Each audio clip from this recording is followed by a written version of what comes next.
During the last few days, we were distinguishing between these two things, the wrong path and the right path, and the factors leading to the wrong path and the factors leading to the right path. Wrong path, Miccha Mega, and the right path, Samma Mega. And the factors are Meganga, Miccha Meganga, and Samma Meganga.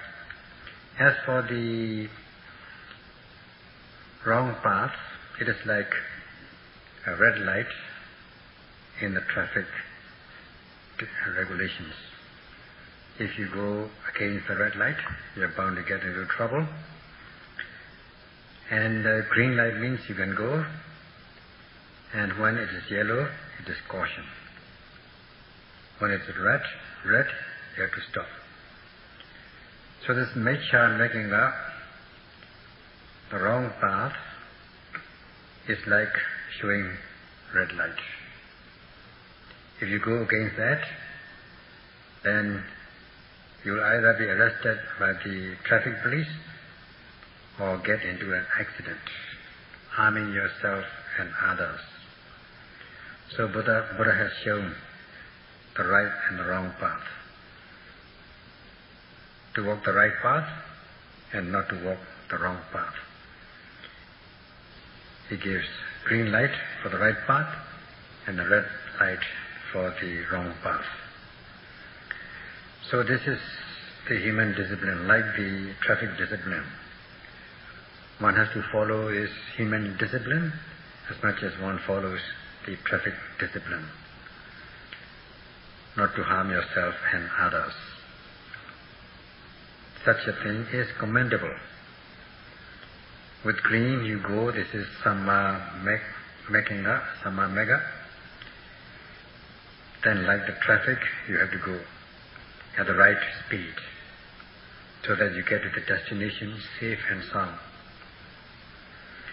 So, like that example, the Buddha has shown the right and the wrong paths. For the wrong path, he shows the red light. That means you are not allowed to walk. You are not advised to walk this path. And as for the right path, he gives the green light. That means you can walk. So understanding that in the human realm, in the human life, however, there are these sensual pleasures of senses, permissible pleasures of senses, justified pleasures of senses. As for the Buddha neither gives the complete green light nor the complete red light. He gives yellow light instead, to be cautious of these sensualities, like seeing, hearing, tasting, touching, and so on. Not to go to extremes. This yellow light is quite satisfactory. So today we shall discuss this, how to abstain from walking the wrong path, and how to walk. By walking the wrong path, one is bound to harm oneself, and by walking the right path, one is bound to get the advantage, gain the advantage as much as he can. We said yesterday, mentioning this Samma Mega in connection with this Kusala Dhamma, skillful deeds, the leader of the skillful deeds as Vajja, knowing or knowledge, as against ignorance, because this Vajja is the forerunner, the leader of wholesome deeds. As soon as it arises, it is followed by wholesome group of wholesome deeds, kusala deeds or kusala states. But as such it is not deep enough. It is only about this right understanding of Kamma and Kamma result, or Kamma Sikkhā Samadhi, right understanding of the moral law of moral causation. So, knowing the consequences of good and bad deeds, this is the basic understanding, basic awareness. That if you do good, you are bound to reap good benefits, and if you do bad, you are bound to suffer as a result of the bad deeds. With the right thought, word and deed, you are bound to gain right consequences, and with the wrong thought, word and deed, you are bound to end up into wrong consequences. This is the knowledge of Kamma Sakata. Knowledge of Kamma as your own property and nobody else's. This awareness of Kamma as your own property. You just inherit good or bad things that you have done.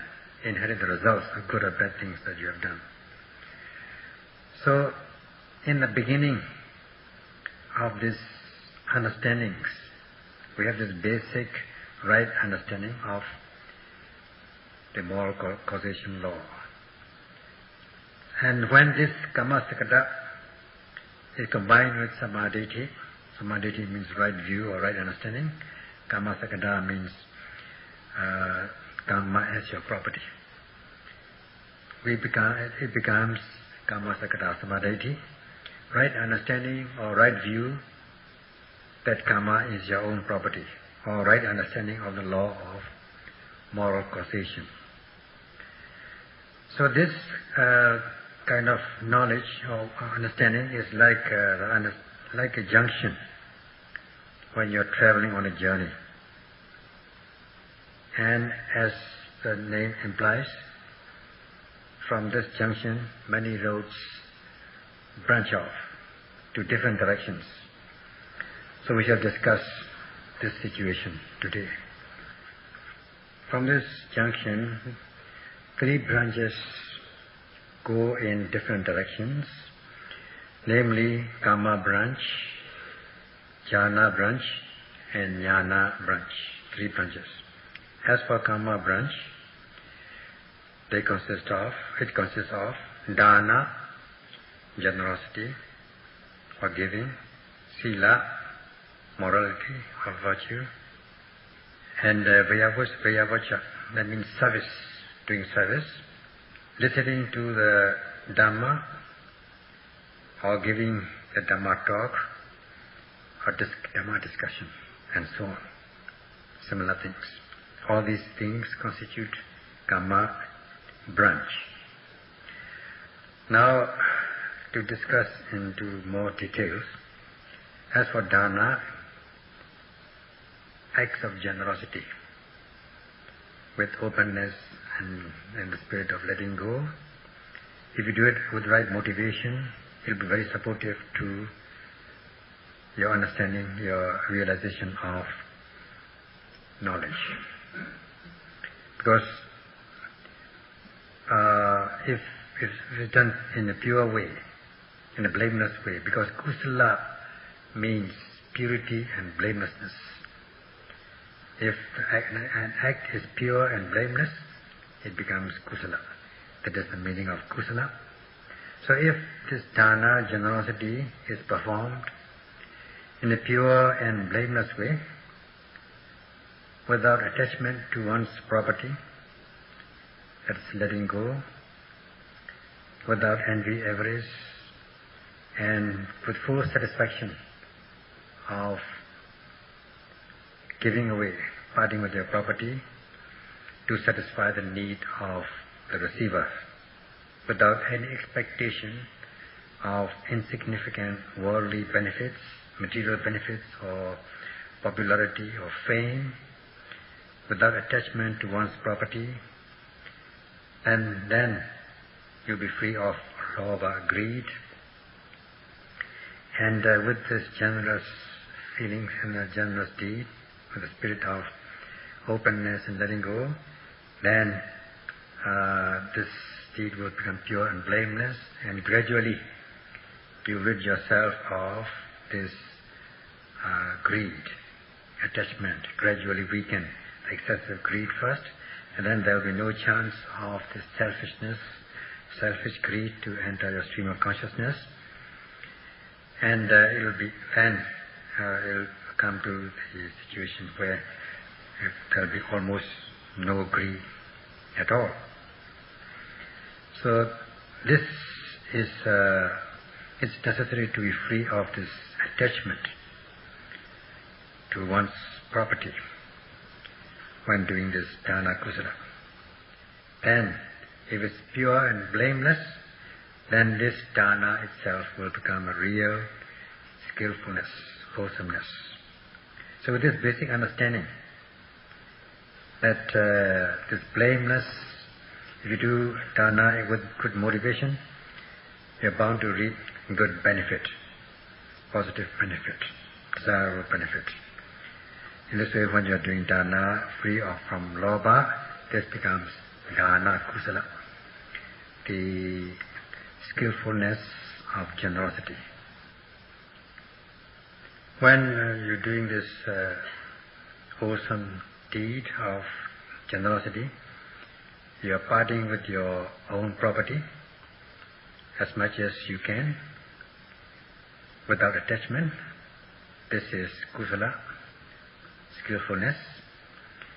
And with the pure deeds and blameless way, you are bound to reap that benefit. This is Kamma Samadhi. This is based on Kamma Samadhi, the right view of karma and karma result, or moral causation law. So when you are doing this generous deed, the hiri ottappa also is involved, or are involved in this deed. Because you don't wish to be attached to your property, and you fear, you are afraid of getting attached to your property. And you don't like to expect the insignificant, insecure worldly benefits. And also, there's no self-interest. You fear about self-interest. You're afraid of gaining self-advantage or self-interest. So in this way, this hiri ottappa, two wholesome mental states, are also involved in this practice of generosity. So not expecting this insecure, insignificant benefits, worldly benefits, is also the result of hiri ottappa. Not disliking and fearful of gaining such benefits. And you want your deed, generous deed to be pure and blameless. And you don't wish to be attached to your property, and you are afraid of becoming attached to your property. That also is the practice of hiri ottappa in this deed of generosity. This is how this Kamma Samadhi is followed by this two wholesome mental state of hiri ottappa. And there's no expectation of fame and gains, popularity. That also is another weakening of lobha. You are afraid of getting this popularity or fame. You don't like to gain fame and popularity. That also is hiri ottappa, which follows this Kamma Samadhi.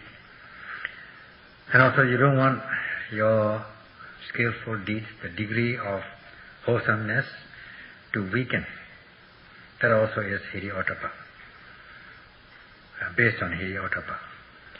In this way, other wholesome mental states like right view, right motivation, right thoughts, right speech, and so on will follow as positive factors. In this way, this pure deed, pure dana, is said to have removed this lobha, greed. So in this way, you are weakening this lobha, this greed, especially irrelevant or extreme type of greed. So, with dana kusala, you have weakened your greed. That is the only benefit? That's not the only benefit. You can control the extreme type of greed. You can practice the restraint of your mind not to indulge in extreme greediness, so that this will lead to good moral conduct, such as you will not become covetous, will not take others' property without their permission, because this covetousness is based on greed. Then the sexual misconduct, false speech, and indulging in intoxicants. All these things are based on greed. So that you are able to purify your moral conduct as a result of this dana kusala. This is a very high level practice, lofty path by practicing this pure dana. So, don't you then have any motive, any expectation in doing dana? It is not. You must have this expectation, a lofty expectation, a noble expectation of freedom from suffering of existence. Like when you practice the Satipatthana Bhavana, with the advancement of concentration and wisdom, with the maturity of the practice, you realize the ultimate peace. So you expect to gain this ultimate peace, which is free of. This expectation of ultimate peace is not greed, it is kusala chanda, just desire for wholesomeness, good motivation. So when you are doing this act of generosity, you are able to fulfill this moral conduct. You are satisfying the needs of other people, so that in a way you are helping others to satisfy his, her, or their needs. And because you are free from greed, this is real skillfulness. And there's no extreme type of greed, so that this opens the way to the practice of moral conduct, so that you can walk along this path. So this is a kind of moral training which is good for you. You can practice the restraint of yourself, at the same time protect others. So this is a high, lofty practice if you are able to do correct kind of generosity. As a human being, there are things that one can do towards fellow human beings and even animals. Performing this kind of duty, that is parting with one's own property and one's own right as much as one can, with acts of generosity in a pure way, free from greed, attachment, and not indulging in greed. In this way you can uphold your dignity, you can improve yourself, train yourself, at the same time protect others. So in this way, if you are helping others, you can improve yourself and protect others. This is a basic positive result of giving with good motives. Now, this is just about the consequences, positive consequences as a result of freedom from greed, lobha, or this is in connection with lobha, kusala, free from greed. Now there is another kind of kusala in connection with aversion, anger, dosa, freedom from, doing with metta, loving kindness, doing good deeds, free from anger. Kusala, free from dosa.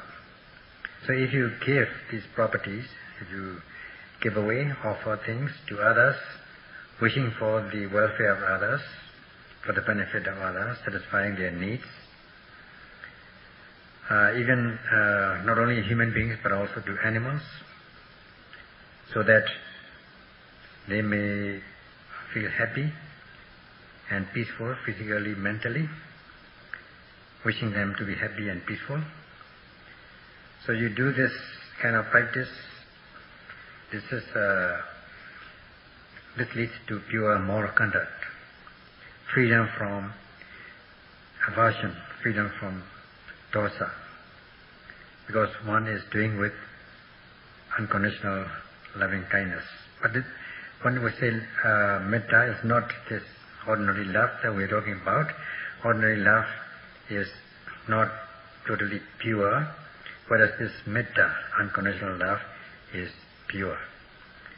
So if one is able to do with metta, then one becomes the possessor of metta, or the one who possesses metta, or one who does things with unconditional love for the welfare of others, wishing for the welfare of others, not to let them suffer, with compassionate feeling, with forbearance and tolerance and patience. So by giving away your property as much as you can, you are helping others with compassionate feeling, with loving kindness. So two things are involved, metta and karuna, loving kindness and compassion, which is free from greed, aversion, ill will, cruelty.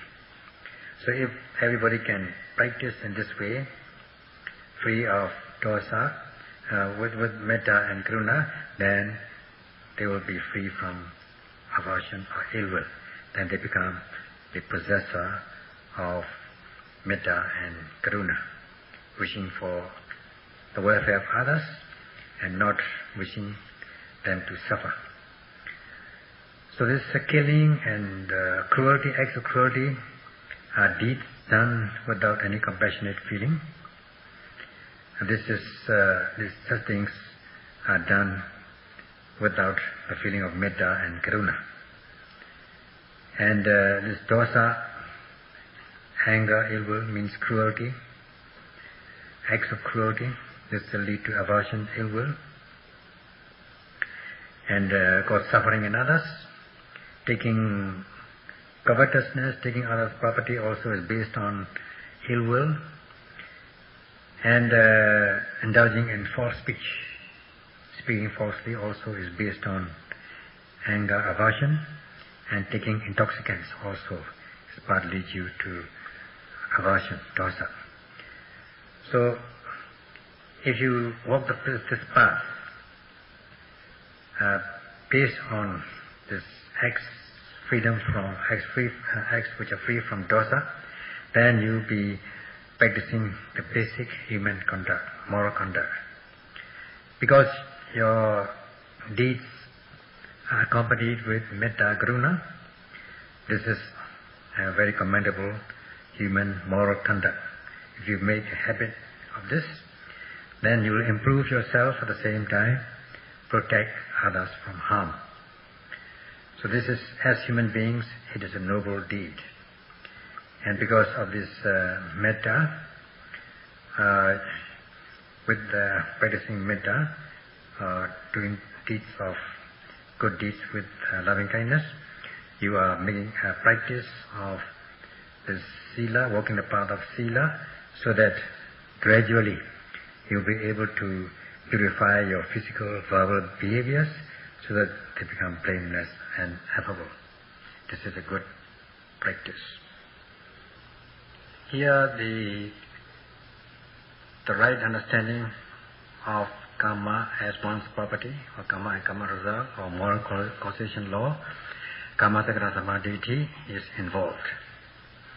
As one practices, perform deeds free of lobha, dosa, and one's skillful, wholesome deeds, good deeds, becomes genuine, pure deeds, as much as they are good, then one is bound to gain the positive, desirable results.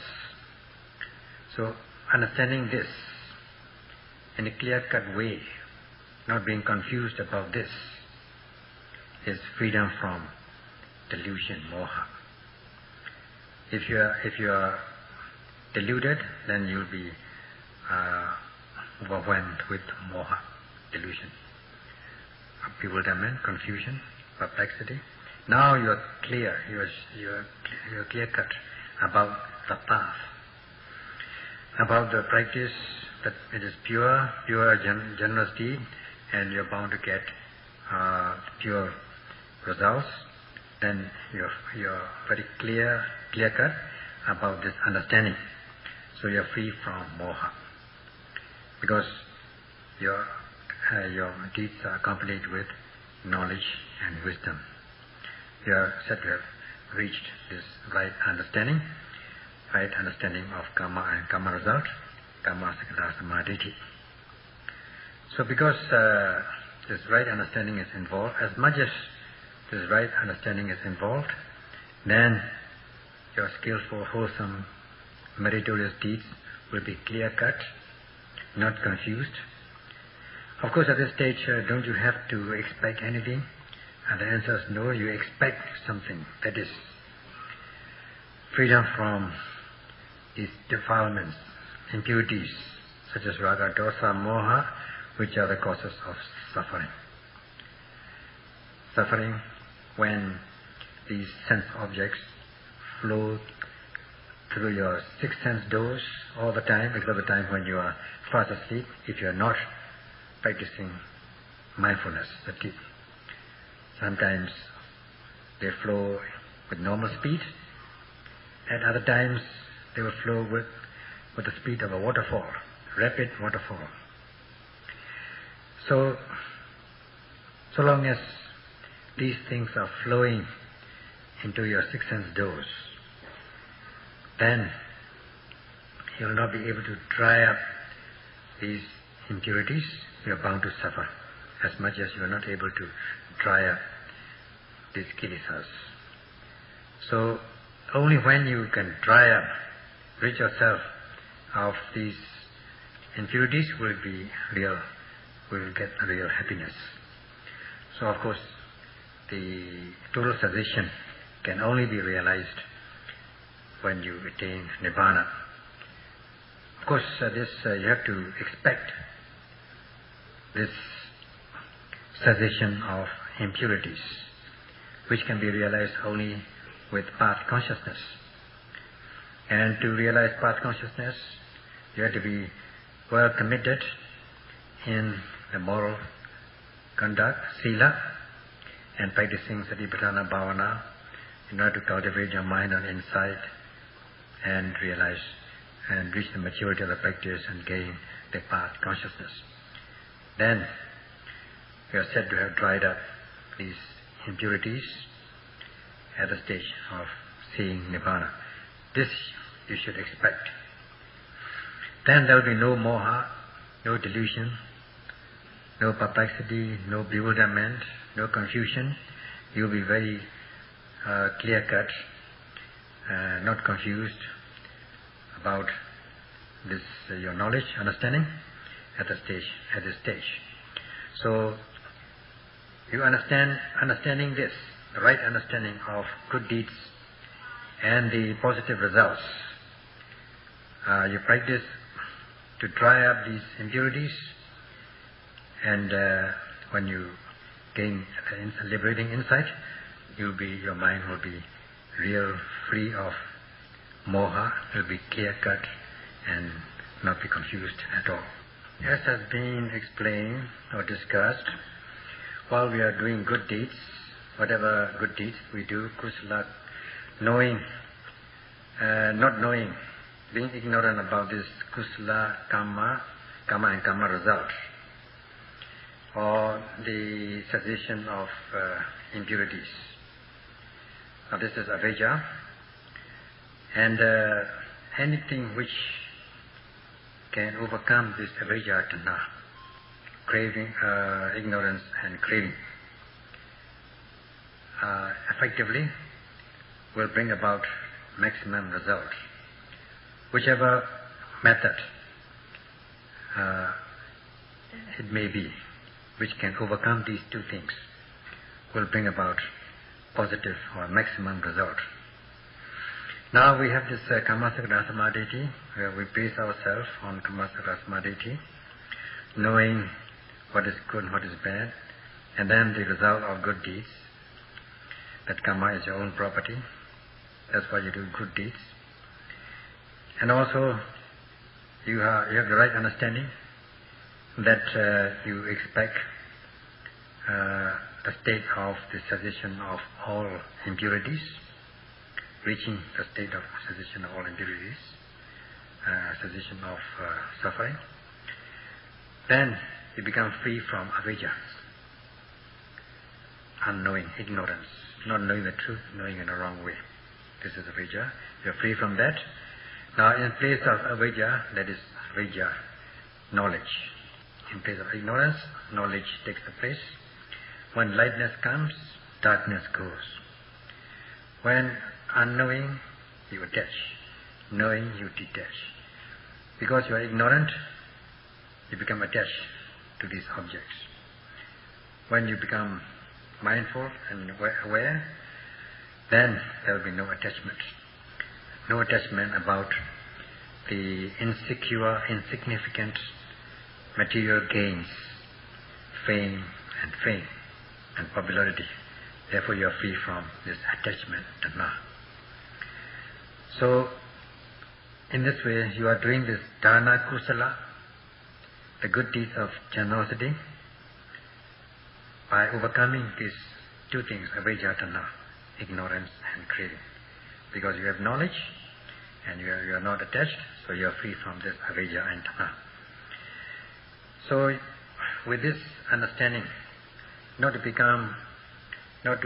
feel greedy or feel aversion and freedom from lobha and dosa, then the way is open to the practice of basic moral conduct, sila. And also you have this good expectation. In this way you control yourself so that you are not defiled. At the same time you are protecting others, helping others. So as a human being, you give whatever you can to help others, to satisfy their needs, helping them, and in this way you're controlling yourself, you're training yourself in a good way, improving yourself, at the same time helping others, protecting others, and especially with moral conduct, you're not harming others, you're helping others. Then it is basically good.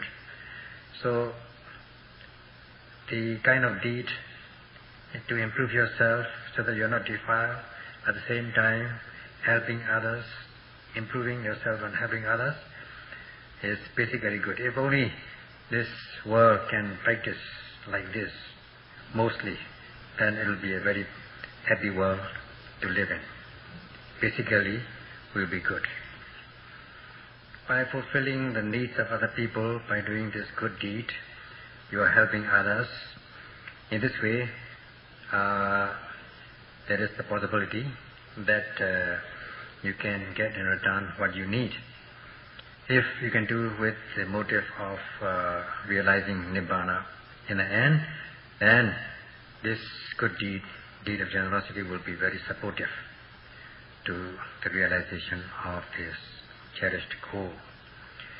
So if you can practice to improve yourself, control yourself, so that you are not defiled, at the same time helping others, satisfying their needs, then you can be fulfilled with your life needs of the life, whenever you're reborn as a human being or deva, you'll be fulfilled with the necessities of life. And if you're able to do this by controlling yourself and helping others with pure cetana, pure intentions, then you'll be free from the four kinds of fear and danger. The first fear is fear of yourself, self-conscious, self-blame, atanuvada. Then, if it is known by other people, then the wise will blame you, and there's a fear of this blame by the society, especially by the wise. And also there will be fear about being disciplined by law if you break the law. And of course, as for the last fear, that is fear of falling into the states of laws, the lower states, evil destinies. For this cannot be seen, nor can be proved empirically. But for the present, in this very life, you be free from this above three kinds of fears, and will be able to live in peace. So in this way, because you are practicing practicing or giving by way of non-harming, giving a non-harming gift to others with pure intentions, you are bound to get the response, the same response. That is, you'll be free from fear.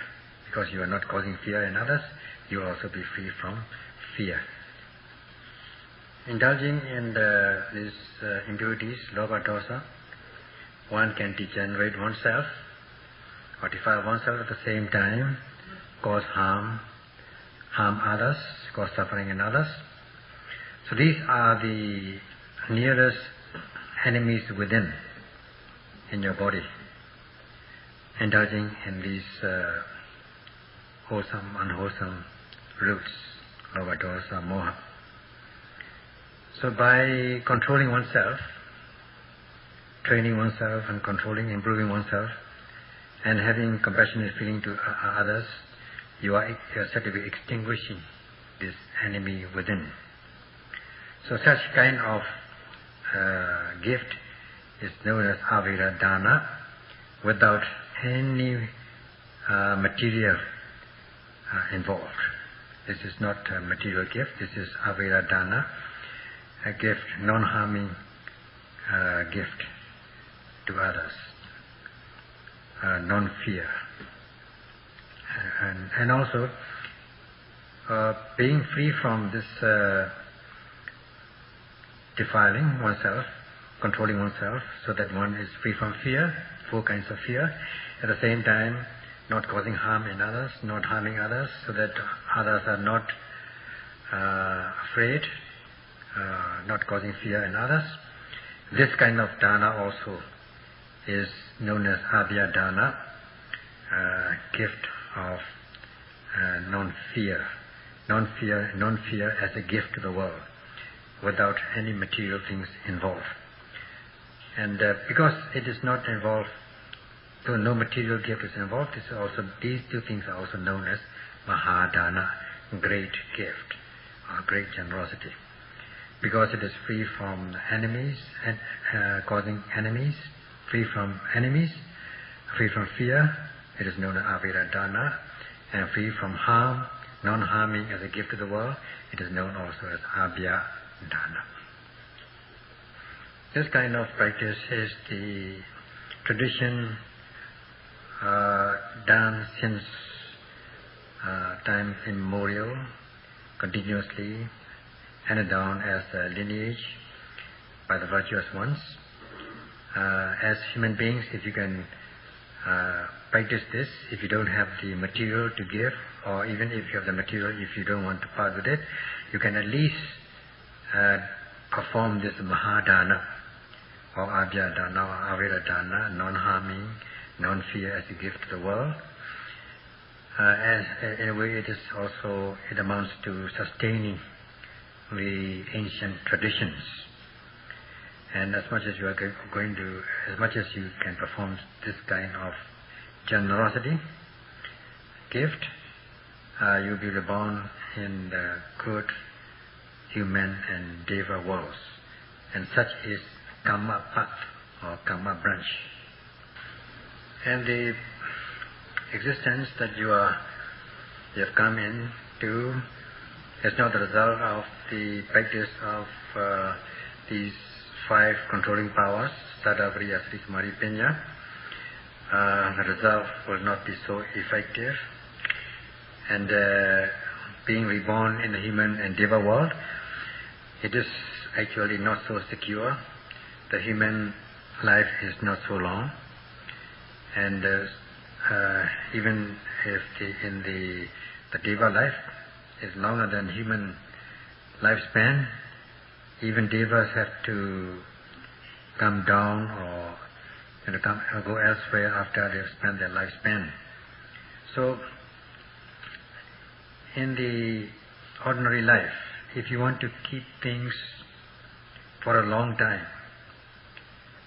you put, for instance, things which can perish very easily, like foodstuffs and things like that, or vegetables, you put in the fridge, it will stay, instead of staying one day, it will stay for many days. Or this so-called cryogenic science, if you use that, freeze it to very low temperatures, below freezing point, much below freezing point, it will take, then the things will not perish, they will last for a long time. So the root cause lies in the heat and cold, the effect of heat and cold. The effect of heat is to perish, to cause the substance to perish very quickly. And the effect of cold or very cold or freezing temperature is to keep things so that they last for a long time, to make them last long. So also the mind. If the mind is hot or heated up with hot substances, then it won't last long. If it is made to cool down, then it will last long.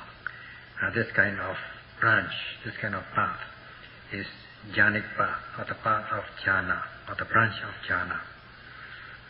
This is also called samatha path, the path of tranquility or tranquility practice.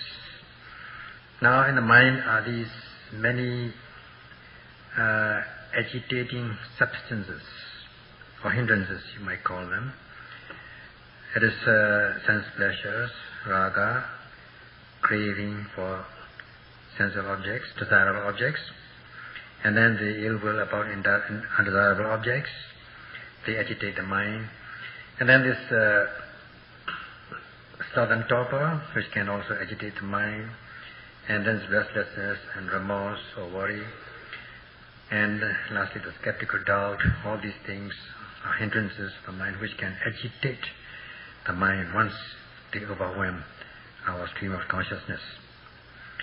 So that the mind is not subdued, the mind is not tranquil, the mind is not calm. Instead, it is agitated. It will not last a long time because the heat is coming in. So you have to cool down in order to last long and not to perish soon. So in place of all these agitations and these hot substances, heat, hot elements, you have to substitute these cooling agents, cooling elements, in order to subdue or tranquil this agitated mind. And this is none other than the worldly or mundane absorption or jhana. Practicing this aiming, practicing to connect your object, conceptual object, with proper aiming energetically, and then to be able to sustain your mind on this conceptual object. So with aiming and sustaining energetically, the mind will last for a long time. Instead of being agitated, it will become calm, free of hindrances. So as much as one is able to connect the mind with the conceptual object, there will arise this joy, pity, bliss, and unification of the mind with the balanced attitude. Your mind will become balanced. And this is samatha, tranquility. This can subdue or tranquilize your agitated mind, just like cooling down the hot substance so that they don't perish soon. So this is called jhana samadhi, the right view of jhana, right understanding of jhana. This is the benefit of this practice. And the result, the consequence of this practice is to be reborn in the Brahma world, 5 material, immaterial planes where one lives for many eons. Because of this coolness of their agitated mind, they can last for a long time. Like, keeping these materials in the refrigerator or in the cryogenic, with cryogenic science, cool them down to a very freezing point so as to last for a very long, long time. So as for the Kamma path, walking the path of Kamma, one cannot get the security in one's life, cannot be assured of satisfying life, or secured life, or guaranteed life, not free from this universal suffering of aging, sickness and death. One cannot be free from this suffering. And what about this lokiya jhana, mundane absorptions? Just jhana alone also is not secure. Of course, with the power of jhana, one will be reborn in the respective planes and experience the result of this practice of jhana, living for many eons like yogis, sitting or for a long time, sitting still for a long time without eating and so on. So they can stay like a yogi, meditating. But when they have spent their lifetime, they will again fall down or go elsewhere because they are not free from this existential suffering of aging, sickness and death. So it's also not secure. There is one secure practice which gives satisfying practice, that is which is free from this old age, sickness and death. That is the jnana path, the path of knowledge. With the Kamma path, one cannot comprehend the realities of mind-body, such as the discernment of mind-body, the causal mode, and so on. And with just the jhana path, following the jhana practice, one cannot still comprehend the realities of mind-body and their characteristics. Only with the jhana path, only when one knows the realities of mind-body and their characteristics, one will see the flaws of existence, the flaws of mind-body, and will only strive to be free from this psychophysical phenomena, and with the practice to realize the ultimate peace. And this is the jnana path. This will be discussed next time. This much for this evening.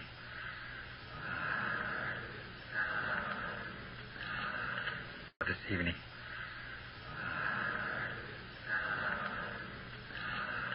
This evening.